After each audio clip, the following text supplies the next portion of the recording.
On January 20th, 2025, a company most Americans had never heard of released a reasoning model that matched GPT-4 on major benchmarks. The company was DeepSeek. It was based in Hangzhou, and it claimed the model cost approximately $6 million to train. OpenAI had spent north of $100 million on GPT-4. The next trading day, Nvidia lost $593 billion in market value. Single day. Largest single-day market cap loss for any company in recorded history. And the strangest part wasn't the crash, it was the silence afterward. Because the number everyone fixated on, 6 million versus 100 million, wasn't the real story. The real story was what that ratio implied about every assumption the industry had made about who gets to build frontier AI and what it costs to keep them from doing it. So let's set the stage for that, because this is where the entire series has been pointing. For 4 acts, we've watched a pattern. Institutions fund breakthroughs, the people who make those breakthroughs leave, new institutions form. The cycle repeats. And by the end of Act 4, the question was still fundamentally technical. Can you make these models bigger? Can you make them better? Does scaling keep working? By January 2025, that question is settled. The answer is yes, it works. And the moment it's settled, a completely different question takes over. Who gets to have it? That's the pivot, and it happens almost overnight. To understand why DeepSeek hits so hard, you have to understand what it was built on and what it was built around. DeepSeek was founded in July 2023 by a man named Liang Wenfeng.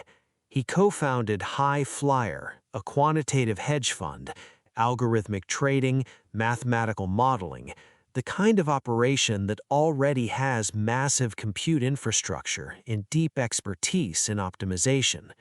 So when Liang decided to build a frontier AI lab, he wasn't starting from zero. He had hardware, he had engineers who thought in terms of efficiency, and he had a corporate structure, a hedge fund, privately controlled, that meant he didn't answer to venture capitalists or public shareholders. He could prioritize research over commercialization without anyone pulling the plug. That structural point matters more than people realize. Every major Western AI company, OpenAI, Anthropic, Google DeepMind, operates under some form of investor pressure. Even OpenAI, which started as a nonprofit, restructured to take billions from Microsoft. Anthropic has taken billions from Amazon and Google. The money comes with expectations. Liang Wenfeng's money came from his own fund. DeepSeek's R1 model used what's called a mixture of experts architecture. The model has 236 billion total parameters, but on any given query, only 37 billion of those parameters activate. The rest stay dormant. Think of it as a building with 100 specialized departments, but for any single task, you only turn the lights on in the 16 departments you actually need. The rest stay dark. You get the benefit of the full building's knowledge without paying the electricity bill for every room simultaneously. That alone dramatically reduces the compute required per query. Which means you need less compute per query. And they optimized for older hardware, Nvidia's A100 chips, alongside the newer H100s. The A100 was the generation before the current flagship. It's what you could still get your hands on if, say, export controls were making the newest chips difficult to acquire. That detail is not incidental. It's the entire point. Right, because by the time DeepSeek released R1, the United States had been tightening semiconductor export controls for over 2 years. The first major restrictions hit October 7, 2022, under Biden. Those targeted advanced AI chips and the equipment to fabricate them, specifically aimed at preventing China from building military AI capabilities. Then in October 2023, the controls expanded to close loopholes. Nvidia had designed China-specific chips that technically fell below the restricted performance thresholds, and the updated rules shut that down. And then came the December 2024 update, which is where the architecture of control gets genuinely extraordinary. The new rules expanded restrictions to high bandwidth memory for the first time. That's the fast memory that sits next to the processor on AI chips, made primarily by Samsung and SK Hynix in South Korea. And the mechanism for enforcing this was something called the Foreign Direct Product Rule. The FDPR, in plain language, says if a product was made using American technology at any point in its manufacturing chain, the United States claims jurisdiction over where that product can be sold. The December 2024 update extended this principle so broadly that, in theory, any piece of semiconductor manufacturing equipment containing a chip that was itself made using U.S. origin equipment falls under American export controls. Which is, and I want to make sure listeners hear this correctly, potentially every advanced semiconductor tool on Earth. Because American technology touches some part of nearly every chip fabrication line in the world.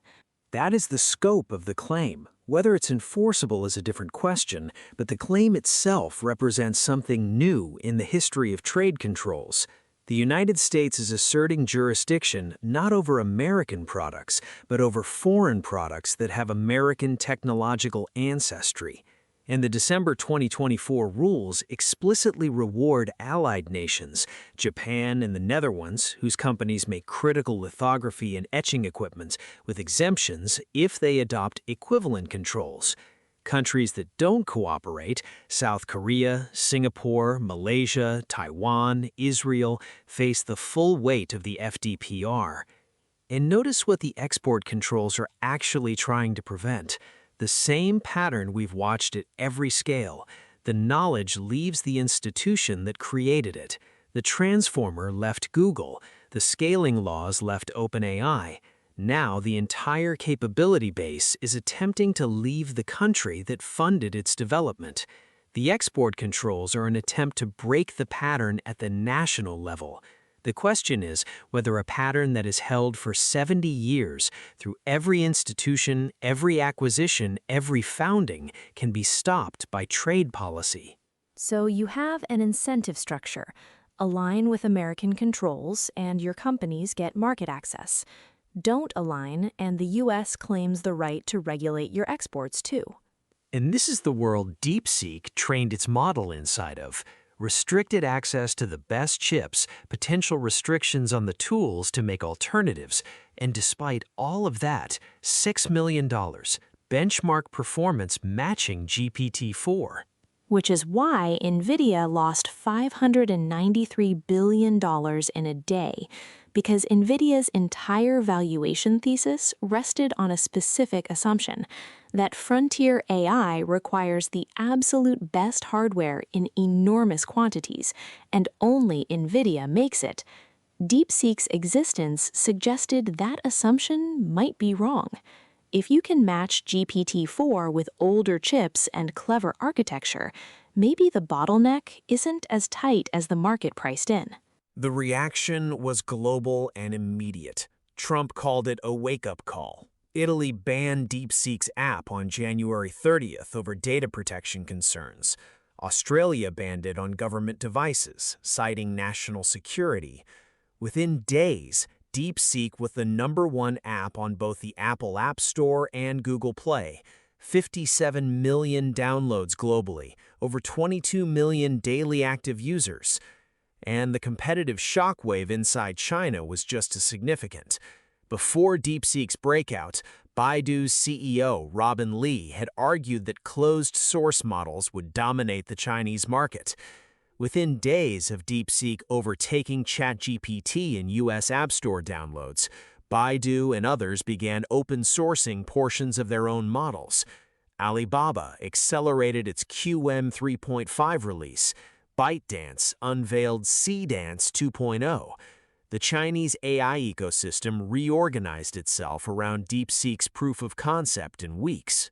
And there was another dimension to this that connects directly to the pattern we've been tracking all series, this institutional leakage of capability. Anthropic reported that DeepSeek and at least two other Chinese firms, Moonshot and Minimax, conducted what Anthropic called distillation attacks.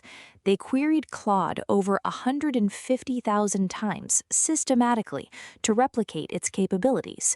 You're essentially using someone else's model as a teacher for your own. Which brings us to Anthropic itself, because the company that reported those distillation attacks was simultaneously navigating a contradiction that may define AI governance for the next decade. This is the part of the story that I think future historians will spend the most time on, so let's lay it out carefully. Anthropic was founded in 2021 by 7 people who left OpenAI. Dario Amodei, the CEO, had been OpenAI's VP of Research. His sister, Daniela, the president, had been VP of Safety and Policy. The other co-founders, Tom Brown, who was the lead author of the GPT-3 paper, Jared Kaplan, and Sam McCandlish, who co-authored the Scaling Laws paper we covered in Act 3, Chris Olah, Jack Clark. These were the people who built GPT-3 and then proved mathematically that scaling works. The standard framing is that they left because OpenAI was being reckless and they wanted to prioritize safety, and there's truth in that. But the journalist Karen Howe reported a more complicated picture. Dario Amodei personally pushed to scale GPT-3 using all 10,000 Nvidia V100 GPUs from Microsoft's new supercomputer simultaneously, a scale that many OpenAI researchers at the time considered excessive. The people who left to start a safety-focused company were also the people who proved that scaling to unprecedented size produces unprecedented capability. And then they did it again. By March 2024, Claude 3 Opus outperformed GPT-4 on major benchmarks. Their revenue went from $87 million to $7 billion in annual run rate by October 2025, projected to hit $9 billion by year-end. As of February 2026, the company was valued at $380 billion after a $30 billion funding round. And in November 2024, Anthropic partnered with Palantir and Amazon to provide Claude to U.S. intelligence and defense agencies on classified networks. Amazon invested another $4 billion that same month. By June 2025, Anthropic had signed a $200 million defense contract to, in the official language, prototype frontier AI capabilities that advance U.S. national security.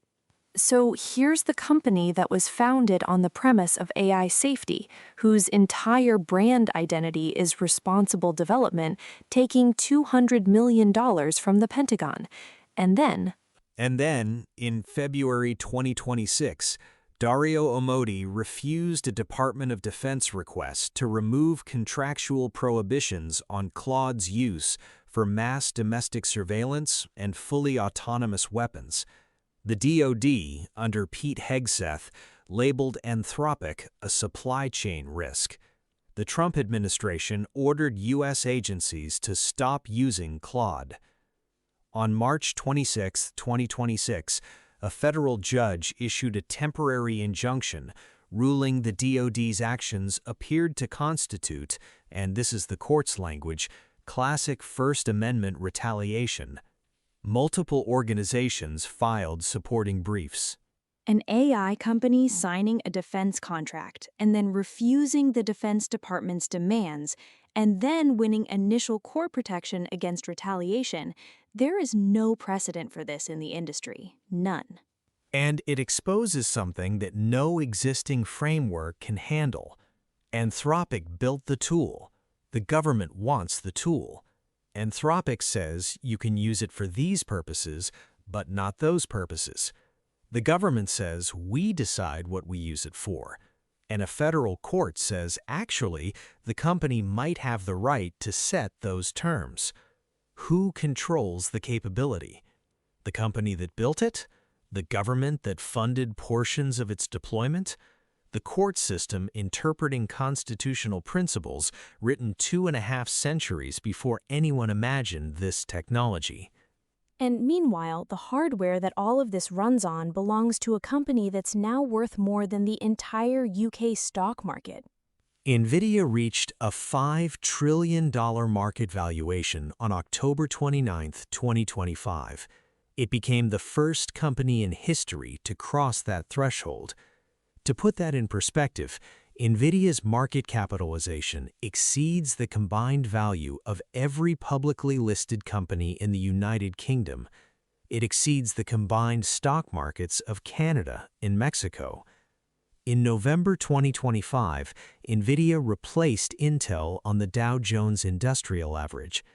Jensen Huang announced expectations of $500 billion in AI chip orders through 2026. And here's the number that tells you something the headline doesn't. Nvidia's forward price-to-earnings ratio, the stock price divided by expected future earnings, sits at roughly 32 times. Their 5-year average is 41 times. The stock looks cheaper by that measure than it did for most of the last half-decade, not because the price stopped rising, but because earnings estimates rose faster than the most extreme stock rally in history. Which means the market is saying this isn't speculation. This is priced on actual revenue, actual demand, actual chip orders from Microsoft and Amazon and Meta and Alphabet and Tesla, all racing to build data centers. The question isn't whether the demand is real. The question is whether $6 million Chinese models trained on older chips represent a structural challenge to that demand or a temporary anomaly. A RAND report published in early 2026 found that Chinese models operate at roughly 1/6 to 1/4 the cost of comparable American systems. If that ratio holds or improves, the entire economic logic of the AI hardware arms race changes. And that's what makes this moment different from everything we've covered in the previous 4 acts. From Turing's thought experiment about child machines, through the perceptron winter, through AlexNet and AlphaGo, and the Transformer paper and GPT-3 and ChatGPT, the through line was always, can we make it work? Can we make it work better? Can we make it work at scale? Now it works, and the questions are, who builds it? Who sells the hardware? Who controls the exports? Who sets the rules for what it can and can't do? And what happens when a federal judge, a hedge fund manager in Hangzhou, a Pentagon official, and a CEO who used to work at OpenAI all have different answers? In April 2026, a bipartisan U.S. congressional group proposed the Match Act, which would ban even ASML's older DUV lithography machines from export to China. Those older machines had remained unrestricted through every previous round of controls.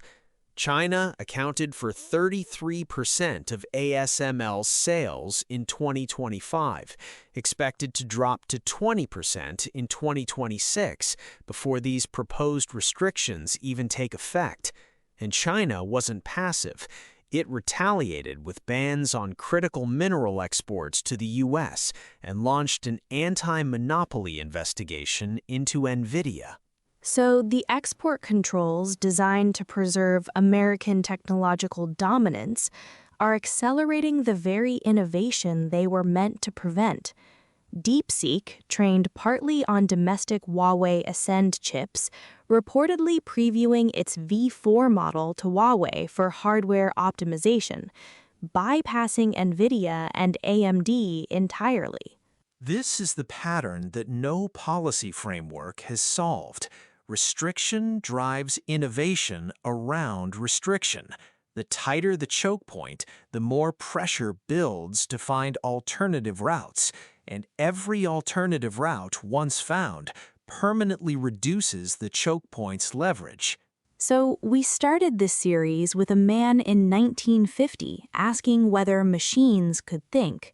We ended in 2026, where the machines demonstrably can, and every institution on Earth is scrambling to figure out what that means for power, for sovereignty, for economics, for law. 85 years of work by thousands of researchers across dozens of countries produced a technology that now sits at the center of great power competition, and the pattern that ran through every act, the organizations that fund the breakthroughs, never keep the people who make them. That pattern hasn't stopped. It's just operating at a scale where the stakes aren't careers or companies anymore. They're nations, alliances, the architecture of global power. In 2023, Google shipped a model its own engineers called a pathological liar because not shipping felt worse than shipping. In 2025, the same logic operates at the level of nations. No institution, not a company, not a government, not an alliance has demonstrated the ability to answer the question that now matters most, whether anyone can actually control what they've built. Pulse Deep Dive presents How AI Happened, produced by Singularity Pulse Network. This series is for informational and educational purposes only. Historical accounts are sourced from published research, reporting, and public record. Some timelines are condensed for narrative clarity. Nothing in this series constitutes legal, financial, or technical advice. Views expressed are those of the hosts and do not represent the positions of any organization mentioned. Origins is a different kind of show. Every Sunday, we investigate the forces that shape the modern world, the geography, the science, the commerce, the decisions made centuries ago that are still playing out today. Find it wherever you listen to this podcast. I'm Caden. The Pulse Brief is every weekday, 10 minutes. AI, space, crypto, cybersecurity, what matters most today? Find it wherever you listen.